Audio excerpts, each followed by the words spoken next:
m'appelle Mamadou Djité. Je suis juriste de formation. J'ai eu mon doctorat à l'université Cheikh Anta Diop de Dakar.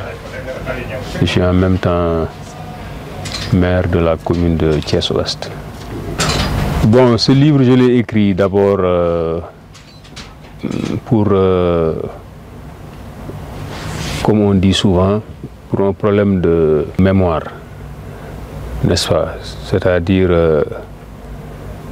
nous avons vécu avec mes camarades de parti, dont les noms vont apparaître à travers l'ouvrage, des moments inoubliables en tant que militant. Pour la première fois, nous avons participé à une campagne présidentielle.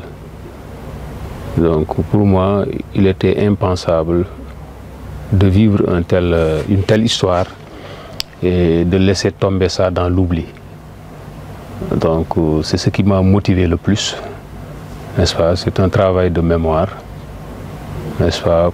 Donc ça, c'est le premier objectif. Le deuxième objectif, c'était de faire part aux Sénégalais, surtout les acteurs politiques qui sont engagés dans une élection présidentielle, de comprendre ce qu'est une campagne électorale, n'est-ce pas? Donc vécue par quelqu'un qui a fait les 3 semaines, c'est-à-dire les 21 jours, tambour battant, n'est-ce pas, pour permettre à ces potentiels candidats à la présidentielle de se préparer à l'avance, de comprendre que c'est pas une mince affaire, la campagne électorale.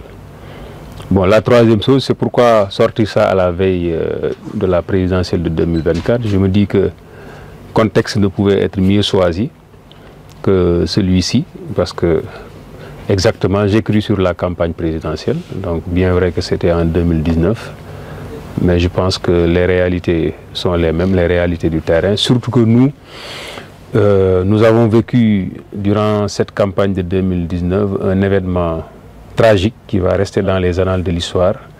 C'est le fameux drame de Tambacounda, n'est-ce pas?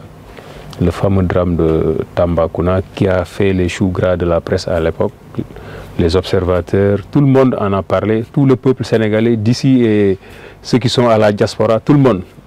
Donc pour moi, il était nécessaire de revenir sur ces événements, comment ces événements se sont déroulés, qui étaient les principaux acteurs, comment nous l'avons vécu, n'est-ce pas?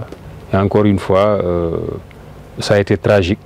Et vraiment, ce que je regrette le plus, ce sont ces événements-là, parce que 2 personnes innocentes ont perdu la vie durant ces événements, 2 jeunes qui étaient porteurs d'espoir. Donc nous le regretterons jamais assez. Et ce qui nous a été fatal d'ailleurs durant la présidentielle de 2019, à mon avis, ce sont ces événements-là. Donc les résultats médiocres que nous avons engrangés durant cette présidentielle ont été en grande partie dus à ces événements et le traitement qui en a été fait, surtout par une certaine presse, n'est-ce pas? De toute façon, ceux qui auront l'occasion de lire l'ouvrage verront vraiment apparaître tous ces commentaires qui nous ont été vraiment très nuisibles pour notre candidat, pour notre parti et surtout pour notre président de parti, Serigne Moustapha Sy.